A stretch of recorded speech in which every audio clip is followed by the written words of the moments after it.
मेरा पति घर से निकलता तो मेरा ससुर फौरन मेरे घर में आ जाता और मेरे पति के बारे में मुझे उल्टी सीधी बातें बताता रहता। एक दिन पति रात को ना आया और उस रात डर के मारे रात को ससुर के कमरे में चली गई। तौबा तौबा, फिर जो ससुर ने मेरी हालत की। कुछ रातें ऐसी अंधेरी होती है कि इंसान की जिंदगी को हमेशा के लिए अंधेरे में धकेल देती है। आज की रात भी कुछ मेरे लिए ऐसी ही साबित हुई थी। मेरा पति रोहित अभी तक घर पर नहीं आया था और रात का 1 बज रहा था। मैं लाउंज में चक्कर काट काट कर उसका इंतजार कर रही थी। बार बार मेरी नजरें घड़ी की सुइयों पर जाकर टिक जाती। जैसे जैसे ये सेकंड की सुई चल रही थी, मेरे दिल की धड़कनें भी वैसे ही तेजी से चलने लगी थी। मैं दिल ही दिल में रोहित के घर आ जाने की प्रार्थना कर रही थी। वो अभी तक नहीं आए थे कि अचानक से घर की लाइट चली गई। मुझे अंधेरे से बहुत डर लगता था और इस वक्त पूरा घर में अंधेरे में डूब चुका था। मैं पहले से ही रोहित के न आने की वजह से बहुत परेशान थी और उस पर से ये अंधेरा, मुझे कुछ भी नजर नहीं आ रहा था। मुझे लगा जैसे मेरी आंखों की रोशनी ही चली गई हो। मैं चीजों को टटोलती हुई बड़ी मुश्किल से अपने कमरे की तरफ बढ़ रही थी कि जब गली का कुत्ता यूं भूखा जैसे घर के अंदर मौजूद हो। मेरी तो जान ही निकल गई थी। उस वक्त मुझे बहुत डर महसूस हो रहा था और घर में मेरे और मेरे ससुर के अलावा कोई नहीं था। वो भी अपने कमरे में सो रहे थे और इस वक्त मैं लाउंज में अकेली थी। मुझे लगा कि जैसे गली में भौंकने वाला कुत्ता हमारे आंगन में कूद चुका हो और वो अभी मेरे पास पहुंच जाएगा। इस सोच ने मेरी सूझबूझ कम कर दी थी और अंधाधुंध में न जाने कैसे ससुर के कमरे तक पहुंची थी। मैंने उनके कमरे का दरवाजा जोर जोर से धड़धड़ाया। लाउंज पे अंधेरे में डूबा हुआ था। जब कमरे का दरवाजा खुला और डर के मारे में बुरी तरह कांप रही थी, मैंने कहा कि पिताजी, लगता है आंगन में कुत्ता आ गया है। मुझे बहुत डर लग रहा है, क्या मैं आपके कमरे में आ सकती हूँ? मैं उस वक्त बहुत डरी हुई थी, लेकिन शायद ये कमजोर लम्हा था जिसने मैंने ये गलत फैसला कर लिया।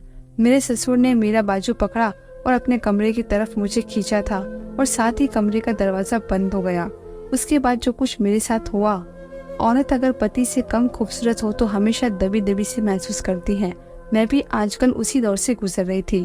रोहित देखने में बेहद खूबसूरत नौजवान थे। देखने में मैं अच्छे नए नक्श की मालिक थी, बस मेरी रंगत ज्यादा सुर्ख और सफेद नहीं थी। इस चीज का एहसास मुझे शादी के दूसरे ही दिन मेरे ससुर ने मुझे दिला दिया था। सुबह जब मैं अपने कमरे से बाहर नाश्ते के लिए आई तो घर में बहुत से रिश्तेदार मौजूद थे। नाश्ते की टेबल पर मेरे ससुर और उनकी बहनें बैठी थी और मेरी सास इस दुनिया में नहीं थी। रिश्तेदारों से भी ज्यादा मेहमान मेरे ससुर के बहन भाइयों में से ही थे। उनके साथ ही मैंने नाश्ता किया और मेरे ससुर मुझसे सब रिश्तेदारों की तारीफ करवाते रहे और बहुत अच्छे मिजाज के नरम दिल के मालिक थे। लेकिन कुछ ही देर में सब मेहमान वापस अपने घरों में लौट गए थे और घर में सिर्फ मैं थी और मेरे ससुर थे। रिसेप्शन में अभी बहुत वक्त बाकी था, इसलिए मेरे ससुर मेरे लिए चाय बनाकर ले आए। कहने लगे, मैंने सोचा मेरी बेटी थक गई होगी, उसे चाय बनाकर पिला दूं। वो मेरे बराबर ही सोफे पर बैठ गए और चाय का कप मुझे थमा दिया। फिर मुझसे कहने लगे कि वैसे तो रोहित बहुत अच्छा बेटा है, मेरी हर बात मानता है, लेकिन क्या है, उसने परस्पर बहुत है। तुम वैसे तो बेटा बहुत अच्छी हो, लेकिन क्या है, अच्छा होता कि रंगत भी तुम्हारी सुर्ख सफेद होती। कहते हैं ना कि दुल्हन वही जो पिया मन भाए। अपने ससुर की ये बात सुनकर मैं तो बड़े असमंजस का शिकार हुई थी। मैंने कहा, पिताजी, मैं आपकी बात का मतलब नहीं समझी। वो धीरे से कहने लगे, दरअसल आधी रात को मेरा बेटा कमरे से बाहर आ गया था। मैं उस वक्त पानी पीने के लिए उठा हुआ था तो मेरे पास बैठ गया। कहने लगा, पिताजी, आपको निशा में नजर ही क्या आया था? आप जानते हैं कि मुझसे खूबसूरत लड़कियां अच्छी लगती हैं। कम से कम आपको मेरी पसंद का ख्याल तो रखना चाहिए था। अपने ससुर के मुंह से अपने बारे में ये बातें सुनकर मेरा दिल बहुत ही धड़क रहा था। हालांकि रोहित ने रात को मेरे साथ ऐसी कोई बात नहीं की थी, वो तो मेरी तारीफ ही कर रहे थे। हाँ, ये मुझे याद है कि रात को 3-4 बजे वह कमरे से बाहर गए थे। कुछ देर बाद वापस लौट आए थे। मैं चुपचाप हक्की बक्की अपने ससुर की शक्ल देख रही थी। फिर मुझसे नजरें चुराकर कहने लगे, मुझे माफ करना, मेरी बातें तुम्हें शायद बहुत बुरी तो लग रही होंगी, लेकिन तुम फिक्र मत करो।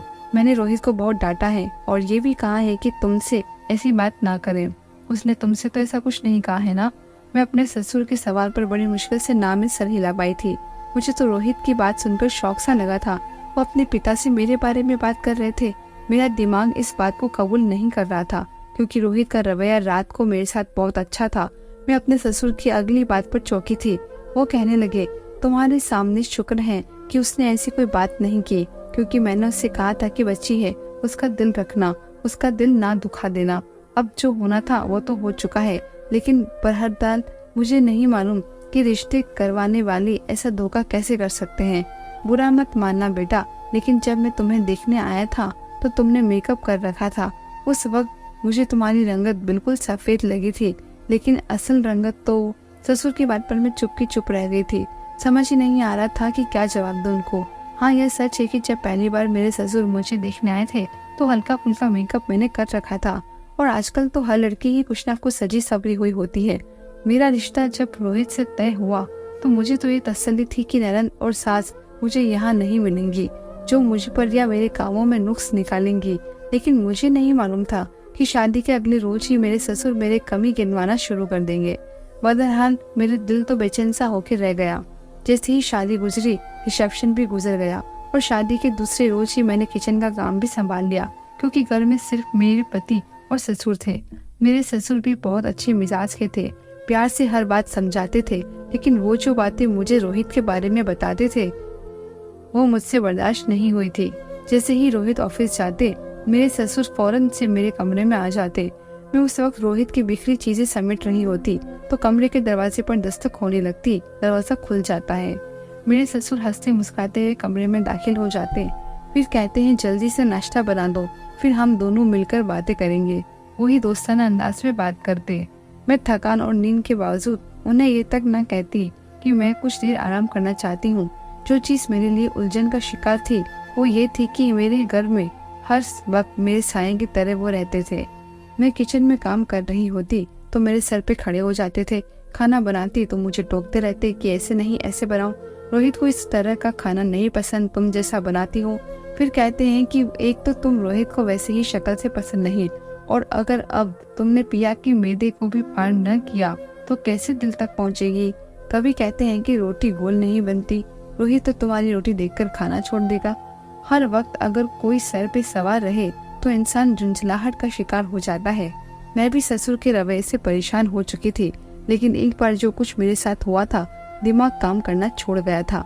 शाम होते ही मेरे ससुर ने कहा कि रात को तुम्हें कहीं भी घुमाने फिराने के लिए रोहित को लेकर नहीं जाना।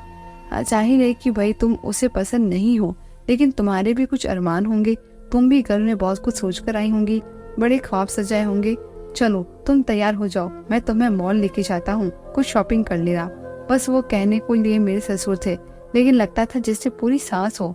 मैं जितनी मर्जी कोशिश कर लेती कि उनका दिल जीतूं, उनकी मर्जी के मुताबिक काम करूं, लेकिन मेरा कोई काम उन्हें पसंद ही नहीं आता था। वो मेरे हर काम में नुक्स निकालते और कहते थे कि रोहित को ये सब चीजें पसंद नहीं है। मैंने मार्केट जाने से इनकार कर दिया। मैंने कहा नहीं, रहने दे, मेरा दिल नहीं चाह रहा, लेकिन फिर भी वो मुझे जबरदस्ती मार्केट ले गए। कहने लगे कि मैं तुम्हें तोहफे में बहुत खूबसूरत जोड़ा देना चाहता हूँ। वो मुझे मॉल लेके गए और फिर कहने लगे कि तुम अपनी पसंद का कोई जोड़ा पसंद कर लो। मुझे एक ब्लैक कलर का सूट पसंद आया। मैंने कहा कि यह बहुत प्यारा है, तो वो जोर से हंसकर कहने लगे, पहले ही तुम्हारा रंग कम काला है, जो तुम काला रंग पहनकर उसे काला दिखा रही हो।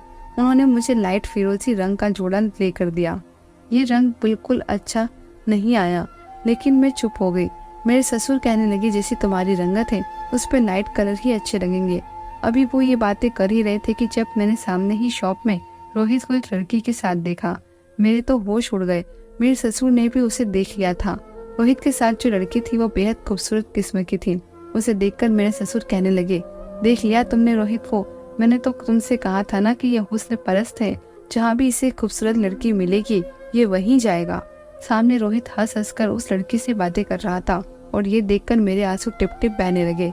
मैंने कुछ भी नहीं खरीदा और वापस आ गई। मेरा जी चाहा कि हर चीज को तहस नहस कर दूं। मेरी दोहरी शख्सियत का मालिक था, मेरे साथ भी मोहब्बत जताता था और बाहर की दूसरी लड़कियों के चक्कर में भी था। मेरे ससुर कहने लगे कि देखो बेटा, मैं तो तुम्हें घर पर कोई बर्बाद करने का मशवरा नहीं दूंगा, लेकिन मर्द आजाद पंछी होता है, खासतौर पे अगर वो हुस्न परस्त हो तो, या अगर तुम खूबसूरत होती तो बात कुछ और थी। लेकिन देखो ना, यही वक्त रोहित को तुम्हें देना चाहिए, तुम्हें बाहर लेके जाना चाहिए और वो किसी और खूबसूरत लड़की के साथ घूम रहा है। अगर तुम खूबसूरत होती तो आज उसकी जगह तुम उसके साथ घूम रही होती। मैं अपने बेटे के स्वभाव से अच्छी तरह वाकिफ हूँ। मेरा रो रोकर बुरा हाल था और मेरे ससुर ने पानी का गिलास मुझे पकड़ाया और बिल्कुल मेरे बराबर में बैठ गए और अपने हाथों से मेरा सर सहलाने लगे। कहने लगे, परेशान न हो, मैं रोहित को समझाऊंगा, लेकिन उसकी गारंटी नहीं ले सकता। मैं पूरा दिन रोहित की खातिर उसकी पसंद के खाना बनाती, उसके घर को सजाती संवारती, खुद को भी उसके रंग में ढालने की कोशिश करती, लेकिन फिर भी उसे मेरी कोई भी कुर्बानी नजर नहीं आती। रात को जब रोहित घर पहुंचा तो मैं अपने कमरे में ही बैठी हुई थी, रो रही थी। मुझे देखकर कहने लगा, तुम्हें क्या हुआ है? तबीयत तो ठीक है? मेरा जी तो चाहा कि उसे बता दूं कि मैं तुम्हारी असलियत जान गई हूँ, लेकिन मेरे ससुर ने मुझे सख्ती से मना किया था और कहा था कि बेटा, इस तरह से तुम्हारा घर खराब हो जाएगा। अगर रोहित को ये पता चल गया कि तुम जानती हो कि उसका बाहर दूसरी लड़कियों के साथ चक्कर है तो वो निडर हो जाएगा। मेरे सर दर्द का बहाना बना दिया। कहने लगा, चलो आओ, तुम्हें डॉक्टर के पास ले जाऊं। एक तो तुम पहले ही काली हो, रो रो के तुमने अपने हालत बिगाड़ ली है, जरा सी अच्छी नहीं लग रही। मेरे गाल पर हल्की सी थपकी लगाकर उन्होंने मुझसे ये बात कही थी और ये सुनकर तो मेरा दिल से धड़कना भूल गया था। मैंने कहा, अगर मैं इतनी बुरी थी तो मुझसे शादी ना करते। मेरी बात सुनकर वो गौर से मुझे देखने लगे, फिर मुस्कुराने लगे। कहने लगे, बस बहुत बड़ी गलती हो गई, लेकिन अब क्या करूं? गलती तो कर बैठा हूं ना, मुझे निभाना भी पड़ेगा। ये कहकर हंसते हुए मेरे बराबर में बैठ गए, मेरा हाथ थाम लिया और कहने लगे, मजाक कर रहा था, चलो उठो, तुम्हें डॉक्टर के पास लेके चलता हूँ। लेकिन मैं जानती थी कि वो मजाक नहीं कर रहे थे। शायद मेरे ससुर ने उन्हें डांटा होगा, इससे दिल की बात कहने के बाद उसे मजाक का नाम देकर मैंने अपना हाथ उनसे हाथ छिड़क लिया। मैंने कहा, मुझे कुछ नहीं चाहिए, मेरे सिर में दर्द है, मेडिसिन खाऊंगी, ठीक हो जाऊंगी। ये कहकर मैं कमरे से बाहर निकल गई, लेकिन मेरा दिल बहुत दुखी हो चुका था। पति अगर बीवी की मोहब्बत ना दे या उससे कमी में नजर रखे तो धीरे धीरे बीवी का प्यार भी कम होता चला जाता है। मेरा दिल भी रोहित की तरह उनकी ओर से हटने लगा था। एक बार ससुर ने कहा कि उनके खानदान में किसी की शादी है, इसलिए मैं तैयार हूँ। मैंने एक बहुत खूबसूरत सा जोड़ा निकाला जो मैरून कलर का था और तैयार भी पूरे दिल से हुई थी। आईने में खुद को देखा तो मुझे खुद पर प्यार आया था, क्योंकि मैं इतनी भी गहरी रंगत की मालिक नहीं थी, हल्की रंगत की मालिक थी। मुझ पर पहना ओढ़ा बहुत अच्छा लगता था। उस वक्त रोहित कमरे में दाखिल हुए और मुझे देखकर कुछ पल को मुझे देखते ही रह गए। उस दिन मुझे लगा जैसे मैं जीत गई हूँ। शायद मेरे पति का दिल मेरी तरफ आकर्षित होने लगा है। वो मेरे बराबर में खड़े हो गए, कहने लगे कि तुम जितनी मर्जी सच समझ लो, तुम्हें मुझसे तो कम ही प्यारी लगती हो। यह कहकर उन्होंने मुझे अपने साथ लगाकर खड़ा किया, अपना बाजू फैलाकर मुझे अपने करीब भी किया था। फिर मुझे सामने आईने की तरफ दिखाने लगे। मुझे लगा मेरा दिल छन्न से छूट गया। तो पिछले 1 घंटे से मैं खुद को सजा दे रही थी और मुझे लग रहा था कि मेरी सारी तैयारी सच हो चुकी हो। अपना चेहरा आईने में मुझे बदनुमा सा दिखने लगा था।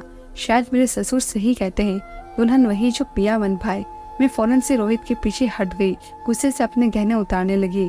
सामने रखे टिश्यू बॉक्स से मैंने टिश्यू लिए और अपना मेकअप साफ करने लगी। मेरी इस हरकत को देखकर रोहित एकदम गंभीर हो गए। कहने लगे, निशा, ये क्या हरकत है? ये क्या कर रही हो तुम? हम पहले ही लेट हो रहे हैं। मैंने गुस्से से कहा कि मुझे कहीं नहीं जाना। वो कहने लगे, ये क्या बचपना है निशा, जरा सी बात का इतना तमाशा मत बनाओ।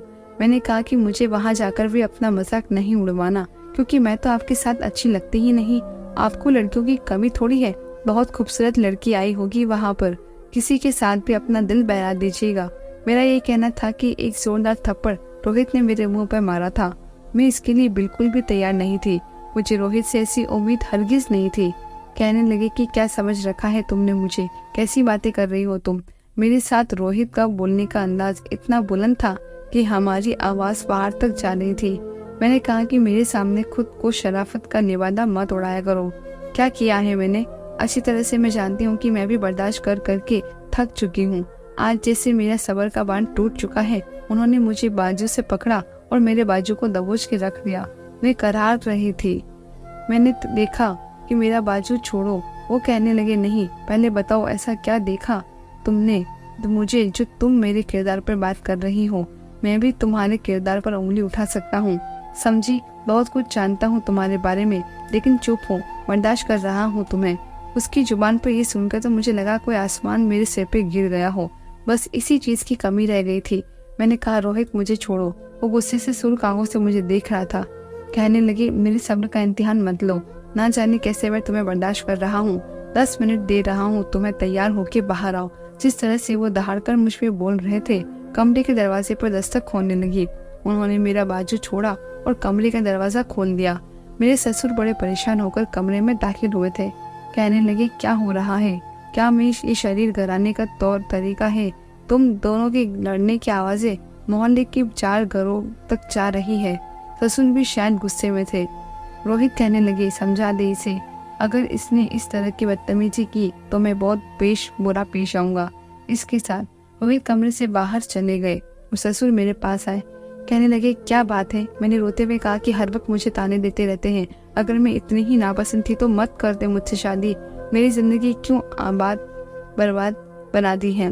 मैं थक चुकी हूँ। जिस तरह से मैं रो रही थी, मेरे ससुर ने मेरा सर अपने कंधे से लगा लिया और मेरा सर सहलाने लगे।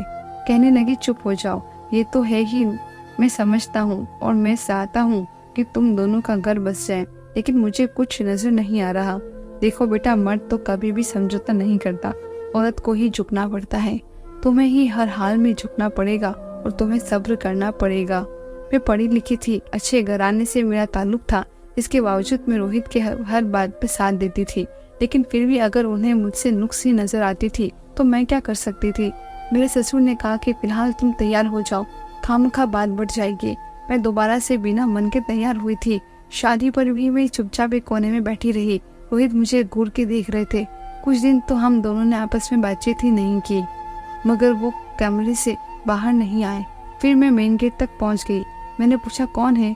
तो कहने लगे कि मैं पड़ोस से आया हूँ। मैंने दरवाजा खोल दिया। एक नौजवान लड़का था। कहने लगा, विराज साहब है? वो मेरे ससुर का पूछ रहे थे। मैंने कहा, हाँ। कहने लगा, उन्होंने मुझे घर पे बुलाया है। मैं पीछे हट गई और वो अंदर आ गए। मैंने अपने ससुर के कमरे की तरफ इशारा किया और वो वहां चला गया, लेकिन मेरा दिमाग उस वक्त चकरा के रह गया जब सामने गली के कोने से मेरे ससुर को घर की तरफ आते देखा था। मैं हैरान रह गई कि अगर ससुर घर से बाहर थे तो ये लड़का मेरे ससुर का नाम लेकर घर में कहाँ घुस आया था। मैं उस अजनबी से कह रही थी कि वो यहाँ क्यों आया है। वो कहने लगा कि मुझे विराज साहब ने कहा है कि घर में आओ। मैंने कहा, तुम झूठ बोल रहे हो, मेरे ससुर तो बाहर से आ रहे हैं। अभी मैं उससे बात कर ही रही थी कि मेरे ससुर घर में दाखिल हुए। उस शख्स को देखकर मुझे अजीब सी नजरों से देखने लगे। नौजवान फौरन से घर से बाहर निकल गया तो ये देखकर मैं हैरान हो गई। ससुर मुझे गुस्से से देखने लगे और कहने लगे, ये कौन था? क्यों घर में आया था? ससुर के मुंह से ये सुनकर तो मैं अचंभे में आ गई। मैंने कहा, आपसे मिलने आया था। कह रहा था आपने उसे बुलाया है। तो कहने लगे, कुछ भी तुम कह दोगी, मैं तो उसको जानता तक नहीं हूँ, ये कौन है? और ये सुनकर तो मेरा सर बुरी तरह घूम रहा था। मैंने कहा, मैं सच कह रही हूँ पिताजी, इसने मुझे यही कहा था। वो कहने लगे, तुमसे कोई कुछ भी कहेगा तुम दरवाजा खोलकर अंदर बुला लोगी। मेरे ससुर अभी इस पर बहस कर रहे थे जब रोहित घर पे आ गया। हमारी आधी बातें वो सुन चुका था। पिताजी से पूछने लगा कि क्या हुआ है। मेरे ससुर फौरन चुप हो गए और मुझे भी चुप रहने का इशारा किया। कहने लगी, बस कुछ नहीं, कोई बात नहीं।